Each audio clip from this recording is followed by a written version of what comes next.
जय Hind, this is Madhav Prasad Tripathi, owner of सैनिक coaching centre. आज का हमारा टॉपिक है MS power point part 3। Part 3 में होम टैब से रिमेनिंग जो बचा हुआ ऑप्शन है वो हम आपको एक्सप्लेन करेंगे। बहुत बड़ा यूट्यूब कॉन्सेप्ट नहीं होगा, इसलिए आप वीडियो के अंत तक बने रहिए। लाइक शेयर और सब्सक्राइब करना ना भूलें। चलिए शुरू करते हैं। MS power point day 42 part 3। जैसा आप देख पा रहे हैं, ये है स्क्रीन। जब आपको पावर पॉइंट खोलना है तो आप सीधा राइट क्लिक करेंगे, न्यू पर जाएंगे और सीधा Microsoft office power point in presentation पे आप क्लिक कर देंगे। ठीक है, और यहाँ से आपका ये पावर पॉइंट खुल जाएगा। ऐसे मैं ऑलरेडी मिनिमाइज कर रखा था जिससे आपका टाइम वेस्ट ना हो।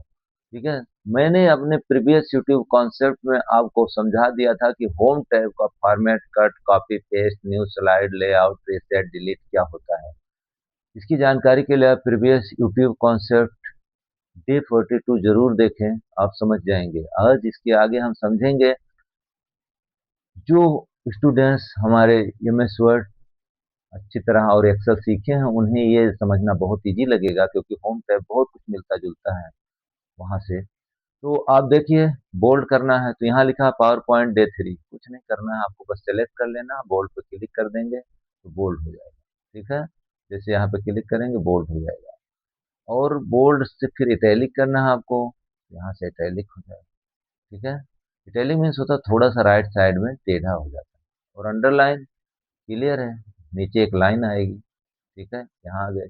अगर आप इसे भी करना चाहते हैं तो, इसे भी आप करना चाहते हैं तो क्या करेंगे, इसे भी सिलेक्ट करके और यहाँ से अंडरलाइन करते, ये भी अंडरलाइन हो जाए। अब सवाल ये उठता है कि अगर हम इसकी साइज और बढ़ाना चाहें तो क्या करें। ये देखिए, यहाँ small A, small sorry capital A है, लेकिन ये जो कैपिटल ए है वो देखने में थोड़ा सा स्मॉल है, जिसका शॉर्टकट की होता है कंट्रोल शिफ्ट और शॉर्टर देन। बस आप इस पे क्लिक करेंगे तो ये छोटा होता जाएगा। देखिए हो रहा। अगर आप इस पे क्लिक करेंगे जिसका शॉर्टकट की है, जिसे आप इंक्रीज फॉन्ट साइज बोलते हैं, कंट्रोल शिफ्ट और ग्रेटर देन, या तो कीबोर्ड से आप प्रेस करिए, अदरवाइज माउस से आप सीधा, ठीक है, इस पे क्लिक करते रहिए। जैसा जैसा आप क्लिक करेंगे इसका साइज, फॉन्ट साइज इंक्रीज होता रहेगा, यानी बढ़ता रहेगा। वही काम, अब देखिए आप इतना इंक्रीज, बस ये याद रखिए आप कि आपका जो पेज है उसके अकॉर्डिंग टू आपको बनाना है, क्योंकि पावर पॉइंट इसीलिए जाना जाता है। किसी भी चीज को पावरफुल तरीके से आप समझाएं तो आप कितना पावरफुल अपनी स्लाइड को बना सकते हैं, it depends on. That's why you should learn how to increase और डिक्रीज दिस फॉन्ट। तो डिक्रीज के लिए बस आप कम करते रहिए, इंक्रीज के लिए इसे क्लिक करते रहिए। अब यही काम आप यहाँ से करेंगे। ठीक है, यहाँ 32 है, अगर आप जितना कम पे आएंगे ठीक है उतना छोटा होता जाएगा। जैसे जैसे आपका जो नंबरिंग बढ़ेगा वैसे वैसे ये साइज, फॉन्ट साइज बढ़ती रहेगी। उम्मीद करता हूँ आप बहुत अच्छी तरह समझ गए होंगे। नेक्स्ट पॉइंट है, अगर आपको इसका डिजाइन चेंज करना, जो फॉन्ट स्टाइल है आपका, इसे बोलते हैं फॉन्ट। अब font change the font size और स्टाइल इसका चेंज होगा दोनों। ठीक है, ये देखिए, तो जिस टाइप का ये है उस टाइप का आप चेंज करते रहिए। ये आप पे डिपेंड करता है कि जब आप पावर पॉइंट को अच्छी तरह सजाना चाह रहे हो तो आपको इसमें से कौन सा सबसे अच्छा लग रहा है उसे आप सेलेक्ट कर लें। उम्मीद करता हूँ ये चीजें आप अच्छी तरह समझ गए होंगे। अब अगर आपको मान लीजिए पावर पॉइंट नहीं लिखना था, कुछ और लिखना था, लेकिन आप लिख दिए हैं, आप डिलीट नहीं करना चाहते, ये तो करना चाहते हैं कि ये क्या है, गलत है या रॉन्ग है, तो आप क्या करते हैं, जैसे आप नोटबुक पे काट देते हैं तो उससे पहले, वहां तो कोई दिक्कत नहीं है, बट कंप्यूटर को आपको बताना पड़ेगा कि मैं वर्क किस पे कर रहा हूँ। वर्क आप पावर पॉइंट डे 3 पर कर रहे हैं तो उसे आपको सेलेक्ट करना है। ठीक है, until you select it you can't do anything. जब तक आप इसे नहीं सिलेक्ट करते आप इस पर कुछ नहीं कर सकते। ठीक है, तो ये सिलेक्ट करके और आपको क्या करना है, ABC यहाँ लिखा है, इस पर आप क्लिक कर देंगे तो ऐसे शो हो जाएगा जैसे कि बीच से कट गया हो। इसका मतलब अगला समझ जाएगा कि दैट इज रॉन्ग, ये गलत है। अब आप इसे समझ गए। अब नेक्स्ट पॉइंट है आपका, ये देखिए यहाँ क्या लिखा है। ये इसको समझने के लिए हमें यहाँ पे कुछ लाइनें लिखनी पड़ेगी।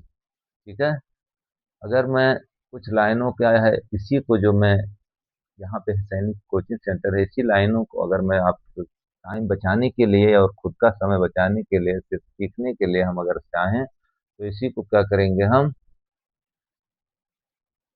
यहाँ से और इसे यहाँ पे क्या करेंगे सेलेक्ट करेंगे और इसे कॉपी पेस्ट करके फिर आपको मैं समझाता हूँ। यहाँ से करेंगे कंट्रोल सी, ठीक, और इसके बाद में यहाँ आएंगे इंटर मारेंगे और करेंगे कंट्रोल वी या कंट्रोल डी से भी वही होता है, ठीक है, कंट्रोल वी और नीचे आए, ठीक है, फिर किए कंट्रोल वी। अब देखिए मैंने ऐसा क्यों किया, ठीक है, इसे अब क्या करेंगे हम सेलेक्ट करेंगे, क्या करेंगे सेलेक्ट करेंगे शिफ्ट और एरो मार्क से तीनों लाइन हमने सेलेक्ट कर लिया।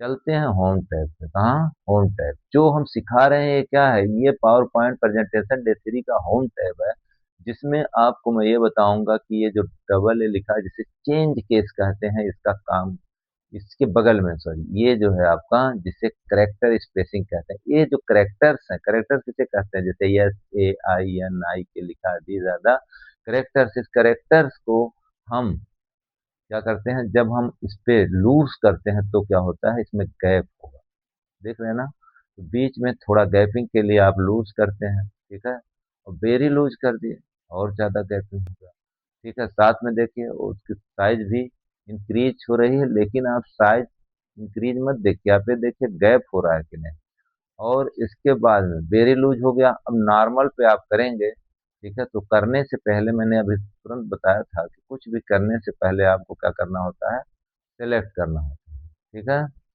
तो जब तक आप सेलेक्ट नहीं करेंगे इसे, ठीक है, तब तक ये कुछ नहीं करेगा। अब आपको क्या करना है यहाँ से नॉर्मल पे कर देना, नॉर्मल किए तो जैसे पहले था वैसे ही नॉर्मल हो गया, और बीच में आपको एकदम बिल्कुल स्पेस नहीं देना है, तो ये याद रखिए स्पेस नहीं देना, तो यहाँ पे वेरी टाइट आपको करना है, वेरी टाइट कर दे, देखिए एकदम बिल्कुल स्पेस नहीं कहीं पे मिलेगा, ठीक है, तो इसे बोलते हैं करेक्टर स्पेसिंग, उम्मीद करता हूँ करेक्टर स्पेसिंग, ठीक है, decrease increase bold italic underline और ये, ठीक है, जिसे स्ट्राइक थ्रो कहते हैं, सब आप अच्छी तरह सीख गए होंगे। टेक्स्ट में जब शेडो देना है तब इसका प्रयोग करते हैं, ठीक है, कोई शेडो देना है आप सेलेक्ट कर लीजिए, ठीक है, यहाँ से क्लिक करेंगे तो आपके शेडो को शो करने लगेगा, ठीक है, अब यहाँ से आपको कलर चेंज करना है, ठीक है, अगर कलर चेंज करना है तो क्या करेंगे सेलेक्ट करिए, बस याद रखिए फॉन्ट के कलर को ही सिर्फ चेंज करता है, बैकग्राउंड को नहीं, अभी हमें अगर ये कलर चाहिए कोई भी कलर आपको चाहिए तो according to it you can change the colour of the font, तो इससे आप चेंज कर सकते हैं। तो ये आज का हमारा यूट्यूब कॉन्सेप्ट डे 3 में मैंने आपको बताया, उम्मीद करता हूँ बहुत अच्छी तरह समझ गए होंगे। Thanks for watching this YouTube concept, don't forget like share and subscribe, जय हिंद।